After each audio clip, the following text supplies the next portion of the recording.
¿Qué tiene que ver el hecho de que un amigo se compre una moto con el miedo paralizante a nuestros propios recuerdos? Pues a primera vista la verdad es que absolutamente nada. Claro, nada. Pero es que la mente humana tiene una forma muy, digamos, muy particular de utilizar los detalles más triviales de la vida para destapar conflictos internos que son profundísimos. Totalmente. Hoy inauguramos este análisis a fondo, sumergiéndonos en una fuente que, bueno, me ha parecido poco convencional, pero fascinante. Ostras, sí. Es la transcripción de un taller de escritura experimental de YouTube que se llama Párrafo por letra. Ajá. Y a ver, la misión de esta exploración no es que nadie aprenda a redactar una novela para quien nos esté escuchando. El objetivo es intentar extraer y comprender la mecánica psicológica que todos usamos, o sea, cómo procesamos la memoria, cómo nos enfrentamos a nuestras propias contradicciones y, al final, cómo intentamos ser honestos con la forma en la que narramos nuestra propia realidad. Y es que es un tema de una relevancia universal. O sea, no hace falta dedicarse a la literatura, ni muchísimo menos, para que esto tenga un impacto directo en el día a día. Claro, ¿para nada? Porque continuamente estamos organizando eventos, conversaciones, recuerdos, todo en forma de pequeñas historias, simplemente para darle sentido. Para no volvernos locos, básicamente. Exacto.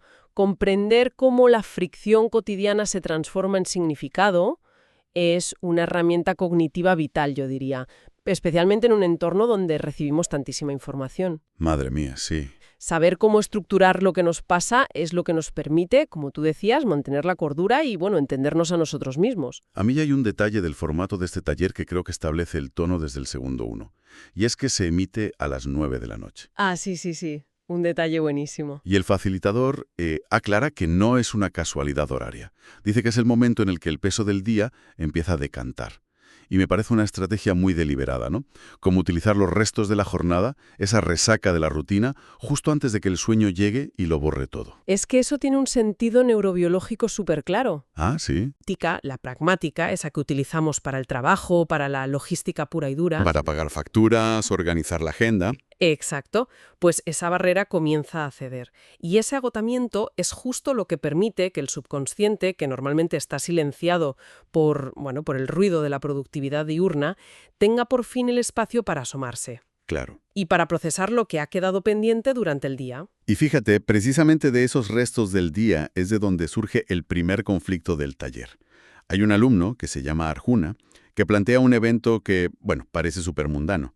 Dice que su mejor amigo se acaba de comprar una moto. Una anécdota sin más a priori. Una anécdota total, pero que a él le genera un malestar completamente desproporcionado. Resulta que Arjuna tiene a este amigo en un pedestal, lo admira profundamente, Ajá. pero a la vez detesta las motos con toda su alma. O sea, las asocia con inseguridad, con un riesgo que él ve innecesario, e incluso menciona imágenes de crímenes o huidas rápidas por la ciudad. Bueno, lo que estamos viendo ahí, psicológicamente hablando, es un ejemplo de manual de disonancia cognitiva. Disonancia pura, sí. El cerebro humano tolera muy, muy mal las contradicciones internas. Tener dos ideas que son incompatibles conviviendo juntas es insoportable. O sea, él admiro a esta persona porque es sensata y a la vez ha hecho esto que me parece una insensatez. Exacto. Ese choque genera una tensión psicológica real. El cerebro necesita resolver esa fricción desesperadamente. Y el motor narrativo del que hablan en el taller, digamos, el impulso de escribir, nace exactamente de ahí, de esa necesidad de sintetizar la contradicción. Y ahí es donde el facilitador pone sobre la mesa el gran dilema del escritor, o de cualquiera, en realidad. El famoso contar o no contar. Uf, el gran tema. O sea, si la realidad te regala, entre comillas, un secreto ajeno o una contradicción tan íntima de alguien que tienes cerca, ¿hasta qué punto es legítimo usarlo para crear algo tuyo? Claro, es un dilema moral. Totalmente moral. Y Arjuna decide que él no puede silenciar esa inquietud, no puede callarse, pero opta por reimaginarla. Dice algo así como que va a hacer una exploración hacia lo humano, pero sin imponer críticas a su amigo. Me parece una salida muy inteligente. A ver, vamos a desgranar esto, porque la solución a mí me pareció brillante. Yo lo veo como el equivalente a un chef. ¿vale? Imagínate un chef que descubre la receta súper secreta del restaurante de su mejor amigo. Vale, me gusta por dónde vas. Y él sabe que, claro, publicarla tal cual en su menú sería una traición imperdonable, sería robarle. Sí, el fin de la amistad. Exacto. Así que lo que hace es empezar a alterar las especias, cambia la proteína principal, modifica los tiempos de cocción en el horno, y va haciendo esto hasta que de repente sirve un plato que es completamente nuevo. Nadie podría identificar de dónde sacó la idea. Pero el plato conserva intacto el perfil de sabor y, sobre todo, la emoción de aquella receta original. Ostras. Es que esa analogía captura perfectamente el mecanismo de la transmutación creativa. Lo fascinante aquí, y esto es clave, es que el impulso inicial no es destruir al amigo. Claro, no hay maldad. El propio facilitador lo expresa en su texto de una forma muy elocuente. Dice que esto surge por, cito textualmente, el gusto de ya no callar nada. Qué buena frase. El gusto de ya no callar nada. Es brutal. Y la psicología detrás de esto nos dice que reprimir una emoción o un juicio genera un nivel de estrés continuo en nosotros. Entonces, transformar esa realidad en una ficción o en una historia un poco modificada te permite liberar la presión interna sin causar un daño colateral en el mundo real. Es como una resolución diplomática, ¿no? Exacto, una diplomacia puramente interna. Pero claro, para que ese conflicto interno pueda salir al exterior y resolverse, no basta con tener la intención, necesita un entorno físico. Fundamental, sí. Y aquí el taller da un giro que me encantó. Pasan a analizar cómo los espacios físicos no son simples decorados en nuestra vida. Moldean activamente nuestra capacidad de articular pensamientos. ¿Y cómo lo ilustran? Hacen un ejercicio increíble. Le piden a Arjuna 3 palabras que resuman su época de instituto, del bachillerato. Y él dice, atención, odio, nostalgia y cansancio. Palabras fuertes. Fuertísimas. Y lo curioso es que, de inmediato, esa idea de cansancio a él no le evoca un concepto abstracto en su mente. Le evoca unas coordenadas físicas, pero matemáticas. Sí, el ventanal. El ventanal. Un ventanal específico que estaba situado detrás de las oficinas de dirección, donde él se sentaba en su último semestre escolar, simplemente a existir, exhausto. Esto, fíjate, ilustra a la perfección el concepto del anclaje espacial y la memoria dependiente del estado. Es que los seres humanos no recordamos en el vacío. No somos ordinadores. Que va, los recuerdos están entrelazados con la arquitectura, con la luz, con la acústica del lugar donde se formaron originalmente. Y es que la transcripción, de verdad, hace una cartografía de estos espacios que es alucinante. Mencionan cosas muy concretas. Por ejemplo, hablan del sofá de una casa en San Felipe, que dicen que solo funciona para escribir o pensar cuando el sol incide en un ángulo muy, muy particular. O la mesa de la abuela, ¿te acuerdas? Sí. La mesa principal de la abuela en Cuernavaca, que dicen que solo es útil si la casa está sumida en un silencio absoluto. O el propio facilitador, que esto me pareció precioso, describe una máquina de escribir blanca. Una Hermes Baby, dice, que heredó de su madre y que la tiene ubicada en casa de su suegra. Es que esos detalles son los que le dan textura a la memoria. Total. Y hay incluso un poema que leen, Espina, reflejo en el ojo. Y cuentan que ese poema surge por el hecho de sentarse bajo un árbol de tejocotes que estaba lleno de espinas cerca de una carretera. Y el autor estaba observando cómo un fruto se pudría en el suelo, mientras los coches pasaban a toda velocidad al lado. Madre mía, la imagen es súper potente. Y si conectamos esto con la perspectiva general de la psicología ambiental, resulta evidente que esa textura del entorno altera de forma directa cómo nuestro cerebro procesa la información. Claro. Imagínate un entorno aséptico y predecible. Yo qué sé, un cubículo de oficina con luz fluorescente y aislamiento acústico. Un horror para la creatividad, vaya. Exacto, porque fomenta un pensamiento superlineal enfocado a la tarea, a resolver problemas logísticos. Pero sentarse bajo un árbol espinoso, viendo la descomposición natural de un fruto frente al asfalto de la carretera, obliga al cerebro a integrar ideas complejas. La vida, la muerte. La vida, la muerte, el avance implacable del tiempo. El entorno es el que fuerza la metáfora en ese caso. A ver, un momento, porque aquí hay algo que, dándole vueltas, no me cuadra del todo en esta dinámica de mente y entorno. O sea, te lanzo una pregunta. A ver, dime. ¿Es realmente la arquitectura o el paisaje lo que nos inyecta la emoción? ¿O funcionamos más bien como murciélagos usando ecolocalización? Ostras, ¿cómo es eso? O sea, me refiero a que a lo mejor tenemos un estado de ánimo interno que necesita materializarse y vamos buscando instintivamente, rebotando señales por ahí hasta que encontramos la silla, o la luz, o la máquina de escribir que mejor devuelve la frecuencia de esa emoción que ya llevábamos dentro. ¡Wow! A ver, esa metáfora de la ecolocalización me parece de verdad súper precisa. ¿A qué cuadra? Cuadra muchísimo, porque el proceso es absolutamente bidireccional. El estado interno busca una caja de resonancia. Vamos a tomar el ejemplo que dabas de la máquina de escribir Hermes Baby. Sí, la maquinita blanca. El facilitador contó que la utilizó para escribir sobre un hombre que arruinó su vida leyendo libros sobre cómo hacerse millonario. Cierto, el del fracaso absoluto. Exacto. ¿Y por qué escribió eso en esa máquina y no, yo qué sé, en la aplicación de notas de un teléfono móvil supermoderno? Porque no pega. Porque no pega, claro. Porque el tacto mecánico, la resistencia durísima de las teclas de una máquina antigua, el sonido percusivo, todo eso requiere una intencionalidad física y un esfuerzo que un teclado digital te borra por completo. Claro, necesita sudar un poco, ¿no? Eso es. Esa fricción táctil sintoniza perfectamente con una historia sobre el fracaso y el esfuerzo inútil. El espacio físico y esos objetos analógicos actúan como catalizadores.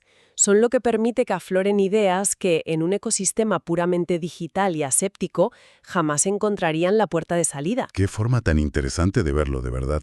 Y fíjate que de esa solidez de hablar de madera, de teclas duras y de asfalto, de repente el taller propone un salto hacia algo que es completamente incontrolable. Sí, el ejercicio del agua. El agua, exacto.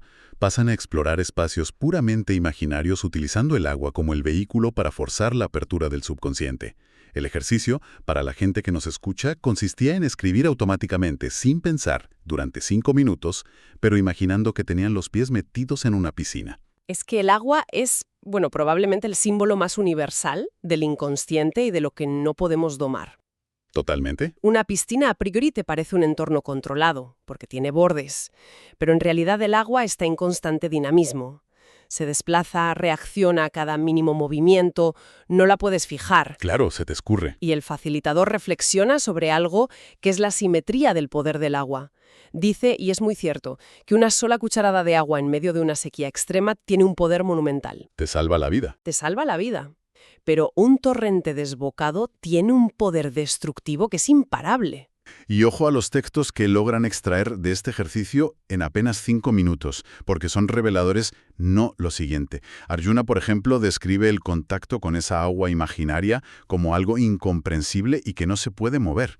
Dice que le provoca sobresaltos del alma. Qué bonito, eso de sobresaltos del alma. Precioso. Y aquí es donde para mí la cosa se pone realmente interesante en el análisis. Toda esa escritura automática, el dejarse llevar sin pensar, me recordó muchísimo a la experiencia, no sé si te ha pasado, de intentar abrir los ojos bajo el agua del mar. Uy, sí, escuece muchísimo. Al principio la sal te escuece a horrores, todo se vuelve borroso y tu instinto más primario te grita que tienes que cerrar los párpados de inmediato. Pero si aguantas, si soportas esa incomodidad, te ves obligado a rendirte a un medio que es inabarcable. O sea, aceptas que ahí no tienes el control y que ver de forma clara y nítida como en la superficie es sencillamente imposible. Es que esa palabra, rendición, es la clave de todo este proceso. Ajá. Al abandonar esa necesidad humana de tener siempre el control, el facilitador produce una línea durante el ejercicio que es de una profundidad, vamos, brutal. Sí, la de las temperaturas, ¿no? Esa misma. Escribe, cuando la vida juega contigo, las temperaturas son injustificables. Es una reflexión que, si recuerdas la transcripción, detiene el taller por completo. Se quedan todos callados. ¿Cuál sería la mecánica psicológica detrás de una frase así? Pues mira, tiene todo que ver con la percepción que tenemos de la escala y de nuestra vulnerabilidad frente a lo sublime. A ver, explícame eso. O sea, cuando un ser humano se enfrenta a la inmensidad, ya sea una crisis vital profunda o simplemente la fuerza desbordante de existir, las pequeñas preferencias cotidianas pierden todo su sentido. Claro, dejan de importar. Exacto. Quejarse de si el agua de la piscina está un poco fría o si está un poco tibia resulta ridículo, o sea, injustificable, cuando la verdadera realidad es que estás sumergido en un elemento abrumador y estás básicamente intentando no ahogarte. Madre mía, visto así. Es una forma poética de decir que ante la magnitud salvaje de la vida, esas exigencias de comodidad menor, las tonterías del día a día, desaparecen por completo. De hecho, el texto del facilitador termina con un deseo muy loco. Dice que quiere evaporarse o convertirse en la cúspide de una secoya gigante. Totalmente. Es esa búsqueda de una trascendencia que te permita escapar de las pequeñeces de lo humano. Y precisamente de esa misma sensación de no poder ver con claridad bajo el agua, de tener unos sentidos muy limitados, la conversación en el taller deriva hacia, bueno, uno de los terrenos filosóficos más peculiares de toda la sesión. Sí, lo de los ojos. Me explotó la cabeza con eso. Es que empiezan a cuestionar la limitación biológica de nuestra perspectiva humana. Y todo arranca por una charla de lo más inocente que tuvo el facilitador con su hija pequeña sobre la cantidad de extremidades y ojos que tienen los insectos. Y de ahí pasan a la gran pregunta existencial. Exacto. Se preguntan, a ver, si los seres humanos pudiéramos tener ojos adicionales, físicamente hablando, ¿dónde los pondríamos? Bueno, Arguna menciona primero un concepto superclásico, el del tercer ojo espiritual. Ese que supuestamente está situado entre las cejas y cuya función sería ver la verdad profunda. Pero curiosamente solo funciona cuando los ojos físicos están cerrados. Sí, pero luego la conversación toma un rumbo mucho más oscuro. Citan una canción de una banda llamada J.R. que habla del deseo de tener ojos en la nuca, o sea, ojos enfocados permanentemente hacia atrás, para no perder nunca de vista los lugares donde uno ya ha estado. Ojos orientados al pasado. Sí. Y la conclusión a la que llegan sobre esos ojos mirando siempre atrás es terrorífica. Llegan a la epifanía de que, si existiera un ojo físico en nuestra nuca, reproduciendo de forma continua y implacable los últimos 5 segundos de cada acción que tomamos, la existencia sería insoportable. Un infierno. Un infierno. Dicen que viviríamos completamente desdibujados, cuestionando la mecánica de cada paso y totalmente consumidos por el sobrepensamiento. Es que esto plantea una cuestión importantísima sobre la salud mental. A ver, Psicológicamente hablando, lo que están describiendo ahí, de forma tan visual, con ese ojo en la nuca, es la rumiación. la famosa rumiación. Exacto. La rumiación es básicamente el acto de repasar obsesivamente eventos pasados, darle vueltas a lo mismo 1000 veces, sin llegar nunca a una resolución real. Entrar en bucle. Entrar en bucle, sí. Y es un mecanismo que drena los recursos cognitivos de una forma bestial. De hecho, está profundamente vinculado a los trastornos de ansiedad y a la depresión, porque claro, al mirar constantemente esos últimos 5 segundos pasados, el cerebro literalmente pierde la capacidad de procesar los estímulos del presente. Te quedas pillado en el ayer. Pero a ver, yo aquí me planteo algo que parece contradictorio. Dime. Si la rumiación es tan destructiva como dices, entonces la premisa misma de la escritura analítica, o incluso de ir a terapia, parece un contrasentido, porque ¿no consiste el acto de reflexionar sobre nuestros recuerdos en instalarnos voluntariamente ese ojo en la nuca? Entiendo por dónde vas. O sea, pasamos mucho tiempo insistiendo, y hoy mismo lo estamos haciendo, en la importancia de revisar la memoria. Entonces, ¿por qué detenerse a observar el pasado nos ayuda a sanar en unos casos, pero nos paraliza en otros? ¿Dónde está la línea que separa la reflexión sana del sobrepensamiento que te destruye? Pues mira, es una paradoja, pero la diferencia radica íntegramente en la intención narrativa y sobre todo en la capacidad de cierre. Explícame eso de la capacidad de cierre. A ver, la reflexión, que es saludable, busca extraer un significado de lo que pasó, para integrarlo en una historia que tenga sentido para ti, y acto seguido, devolver la mirada al frente, al futuro, Vale. información nueva. Como bien señalan en el taller, cuando la atención se te queda atrapada ahí atrás de forma permanente, el presente se hace múltiple e inconexo. Para que tú puedas caminar por la vida sin tropezarte cada 2 metros, tu cerebro necesita transformar esa experiencia pasada en un aprendizaje que esté, digamos, encapsulado, y luego dejar de mirarla activamente. Claro, es como si uno va bajando unas escaleras mirando fijamente el movimiento de las puntas de sus propios zapatos en lugar de mirar al siguiente escalón. Exactamente. Te la pega seguro.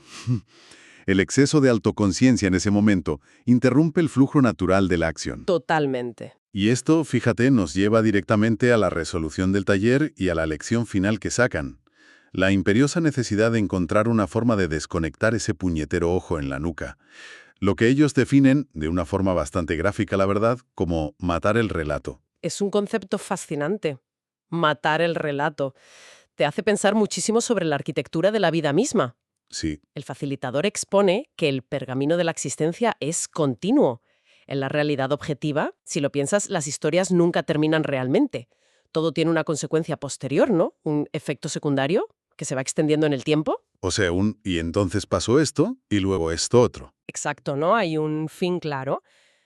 Por lo tanto, él argumenta que los finales son meros artificios narrativos, son ilusiones técnicas que nosotros creamos. Y la pregunta clave ahí es, ¿por qué los seres humanos necesitamos inventar finales si la vida en sí misma no los tiene? Y la respuesta que dan a esa pregunta tiene un peso tremendo. Concluyen que finalizar es hacer que el resto de lo escrito sea para los lectores. Qué belleza de frase. O sea, lo que quieren decir es que, para poder sobrevivir a una experiencia intensa que nos ha pasado, a veces es imprescindible empaquetarla, ponerle un punto final y matarla literalmente dentro de nuestra mente para que pueda empezar a existir fuera de nosotros. Es como cortar el cordón umbilical del recuerdo, ¿verdad? Exacto.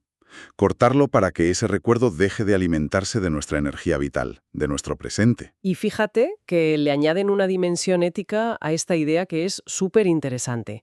Lanzan la hipótesis de que procesar tus propias emociones o escribir y reflexionar exhaustivamente sobre la vida, pero luego negarse sistemáticamente a compartirlo con nadie, esconde un componente de egoísmo. ¡Wow! Eso es fuerte. Sí, sí, lo dicen así, porque al no poner un punto final y no entregarlo al exterior, impides que esa experiencia que ya has decantado exista para los demás. O sea, le estás negando la posibilidad a otra persona de que al observarla o leerla puede encontrar un consuelo o una advertencia o simplemente compañía en sus propias disonancias cognitivas. Qué bonito eso de que la construcción de sentido exige ser comunal. Es que lo es. Y todo este proceso del que estamos hablando culmina en la que, para mí, seguramente sea la reflexión más rotunda de todo el taller.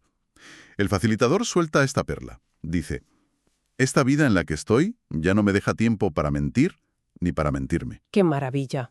Entonces, claro, ¿qué significa todo esto realmente para quien nos acompaña en este análisis?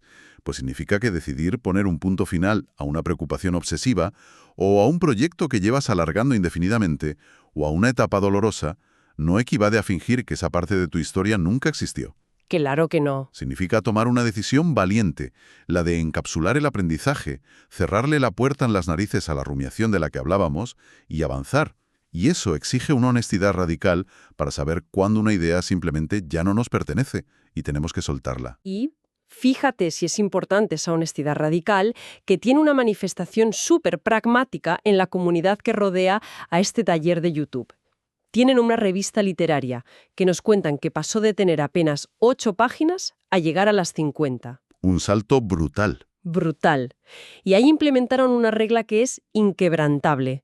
Los textos que mandan los participantes no pueden tener menos de 420 palabras ni más de 600. ¡Qué específico! Muy específico. Y esa restricción lo que hace es obligar a la brevedad. Y la brevedad fuerza la honestidad, porque elimina de golpe el espacio para los adornos, para las excusas y para las mentiras que nos contamos. Acotar el límite de palabras es, en el fondo, una forma física de obligar a la gente a matar el relato a tiempo, asegurando así que quien está al otro lado termine de leerlo entero y reciba el impacto completo. Claro, respetan al lector. Es un acto de respeto total, tanto hacia la propia idea que estás plasmando, como hacia el tiempo del lector que te va a dedicar unos minutos. O sea, es como obligarse a comprimir la inmensidad inabarcable de un océano dentro de un vasito de agua, para poder bebérmelo y asimilarlo sin ahogarme en el intento. Exactamente, esa es la imagen. Pues la verdad es que el recorrido que hemos hecho hoy demuestra lo increíblemente complejo que es intentar cartografiar la mente humana. Desde luego. Empezamos viendo cómo algo tan tonto como la compra de una moto genera una disonancia cognitiva que nuestro cerebro se desespera por resolver mediante historias. Y luego hemos analizado cómo los espacios físicos, desde aquel ventanal escolar que condensaba el cansancio de Arjuna, hasta el tacto mecánico y analógico de una vieja máquina de escribir blanca. Todo eso funciona como anclajes que moldean el pensamiento de una forma que un entorno aséptico jamás permitiría. Y luego hemos examinado el encuentro con lo incontrolable, utilizando esa gran metáfora del agua y entendiendo cómo la magnitud del entorno es capaz de disolver nuestras pequeñas comodidades superficiales. Lo de las temperaturas injustificables. Humillación destructiva, comprendiendo por fin por qué ese famoso ojo en la nuca permanente lo único que hace es desdibujar nuestra capacidad de habitar el presente. Al final, la conclusión a la que llegamos es que cerrar una etapa, matar un relato, mediante la imposición de un final, aunque sea artificial, es el requisito indispensable para poder vivir de una forma honesta. Fíjate que a veces solemos buscar la precisión de una placa de rayos X para intentar entender nuestros problemas diarios. Sí, lo queremos todo clarísimo. Exacto. Pero es que la memoria y el proceso creativo no son huesos limpios que se ven en una radiografía. Son ecosistemas vivos, caóticos y súper desordenados. Buscar la radiografía perfecta de por qué sentimos lo que sentimos es una ilusión. Lo que realmente construimos cuando nos detenemos a reflexionar, al escribir y a limitar nuestras propias historias, no es un diagnóstico exacto, sino una balsa. Qué bonito. Una estructura temporal, sí, pero lo suficientemente firme como para permitirnos navegar sobre toda esa inmensidad sin hundirnos bajo el propio peso de la vida. Esa es, para mí, la síntesis perfecta de lo que significa tomar el caos crudo de la experiencia humana y transformarlo en un sentido compartido con los demás. Pues, antes de concluir definitivamente esta exploración, hay un último apunte en la transcripción de este taller que creo que sirve como un detonante perfecto para quedarnos pensando una vez que termine nuestro análisis. A ver, cuéntame. Al despedirse del vídeo, el facilitador propone una idea final sobre lo que él llama los momentos proféticos o adivinatorios del día a día. Es una reflexión muy potente para cerrar, la verdad, porque nos empuja a todos a mirar nuestra propia cotidianidad con una lente muchísimo más atenta. Totalmente.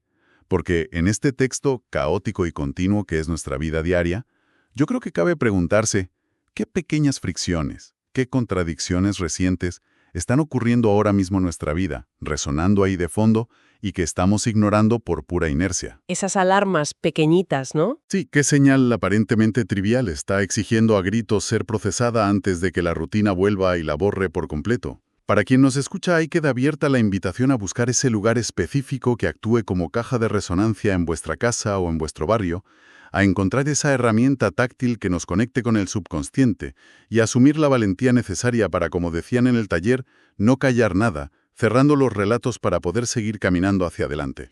Ojalá mucha gente se anime a tirar de ese hilo, de verdad. Ojalá que sí. Nos escuchamos en la próxima.